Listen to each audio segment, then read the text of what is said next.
नमस्ते। कक्षा 10 निबंध सब दिन होत न एक समान। ये सूक्ति परक निबंध है। निबंधों के कई प्रकार होते हैं, कुछ राष्ट्रीय कुछ सामाजिक, लेकिन आज की चर्चा सूक्ति परक में है। प्रस्तावना है, परिवर्तन प्रकृति का शाश्वत नियम है।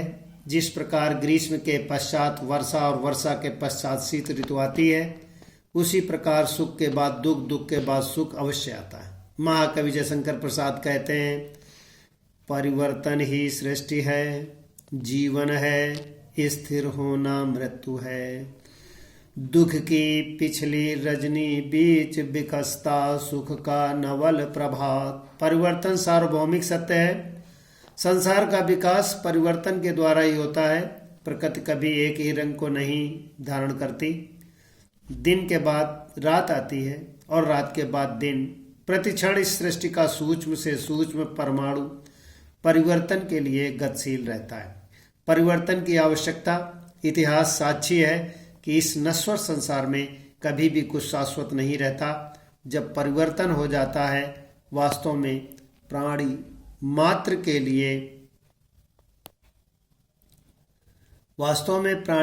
के लिए ही इस संसार में परिवर्तन अति आवश्यक है। जब कोई वस्तु विस्थापित नहीं होगी, तब तक उस स्थान में नई वस्तु स्थापित नहीं हो सकती। यदि संसार में परिवर्तन नहीं होता तो दीन दुखी व्यक्ति जीवन की आशा का त्याग कर देते हैं और सुखी व्यक्ति निर्भय होकर निरंकुश हो जाते हैं। यह परिवर्तन ही है जो प्रकृति संतुलन बनाकर रखता है। उपसंहार, परिवर्तन के सत्य को प्रत्येक काल, प्रत्येक राष्ट्र व प्रत्येक व्यक्ति ने स्वीकार किया है। परिवर्तन प्रकृति में नवीनता और सुंदरता लाता है और सत्य भी कहा गया है। अगला निबंध है आत्मनिर्भरता। इसको सूक्ति परक में कह सकते हैं। स्वावलंबन की एक झलक पर न्योछावर कुबेर का कोष। एक बार पुनः, स्वावलंबन की एक झलक पर न्योछावर कुबेर का कोष। प्रस्तावना, स्वावलंबन अर्थात आत्मनिर्भरता से तात्पर्य है अपने ऊपर आश्रित रहना। व्यक्ति जब दूसरे का सहारा छोड़कर अपने समस्त कार्य स्वयं करता है, उसे आत्मनिर्भरता कहते हैं। स्वावलंबन का सामान्य अर्थ, आत्मनिर्भरता मनुष्य को कठिन से कठिन कार्य के लिए भी पूर्ण आत्मविश्वास के साथ तैयार होकर उसे करना चाहिए। मनुष्य शिक्षा के द्वारा अनेक बातें सीखता है। उसी में वह यह भी जान जाता है कि मनुष्य की वास्तविकता उन्नत स्वावलंबन के द्वारा ही होती। स्वावलंबन का महत्व, स्वामी विवेकानंद का कथन है कि स्वावलंबन आत्मनिर्भरता सफलता का अंतिम साधन है। स्वावलंबन चाहे व्यक्ति का हो या राष्ट्र का हो, समाज को समान रूप में रखता है। पराश्रित व्यक्ति, समाज और राष्ट्र कभी उन्नति नहीं कर सकते। आत्मनिर्भर व्यक्ति को दूसरे की प्रतीक्षा में समय व्यर्थ नहीं करना पड़ता।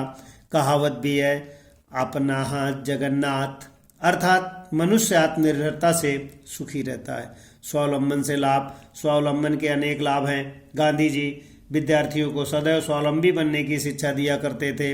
आत्मनिर्भरता के 2 लाभ प्रमुख हैं। प्रथम तो वह कार्य मनपसंद होता है और द्वितीय समय की बचत होती है। स्वावलंबी होना जीवन का सबसे बड़ा अभिशाप है। पराधीन सपने सुख नाही, इसके बारे में कहा गया है। स्वावलंबन से आत्मगौरव बढ़ता है, व्यक्ति प्रसन्नचित्त और स्वस्थ रहता है। गांधी जी, स्वामी विवेकानंद, ईश्वरचंद विद्यासागर इत्यादि ऐसे ही महापुरुष थे जिन्होंने अपने स्वावलंबी व्यक्ति से संपूर्ण विश्व को प्रेरित किया है। सभी सरकारी व गैर सरकारी संस्थान तत्पर हो जाते हैं। उस समय प्रत्येक नागरिक का यह कर्तव्य है कि वह इस संकट के समय आगे बढ़कर पीड़ितों की निस्वार्थ सेवा करे। उपसंहार, प्राकृतिक आपदाओं से सुरक्षित रहने के लिए प्रत्येक व्यक्ति को चाहिए कि वह प्राकृतिक संसाधनों का दोहन न करे, प्रकृति से छेड़छाड़ न करे और प्रकृति की पूर्ण सम्मान एवं संरक्षण करें। प्रकृति को समाज का सहचरी भी कहा जाता है। मनुष्य के लिए ये एक प्रेरणा स्रोत साधन होता है जिसे विद्यार्थी लिखेंगे।